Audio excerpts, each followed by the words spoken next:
رب العالمین، رب اللہ تعالیٰ کے اسماء حسنہ میں سے ہے، جس کے معنی ہیں ہر چیز کو پیدا کر کے اس کی ضروریات مہیا کرنے اور اس کو تکمیل تک پہنچانے والا۔ اس کا استعمال بغیر اضافت کے کسی اور کے لیے جائز نہیں۔ عالمین، عالم جہاں کی جمع ہے۔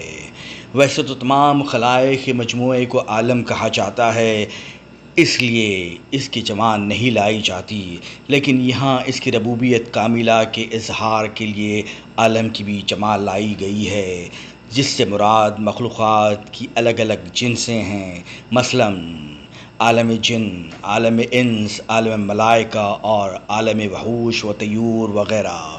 ان تمام مخلوقات کی ضرورتیں ایک دوسرے سے قطعاً مختلف ہیں، لیکن رب العالمین سب کی ضروریات ان کے احوال و ظروف اور طباع و اجسام کے مطابق مہیا فرماتا ہے۔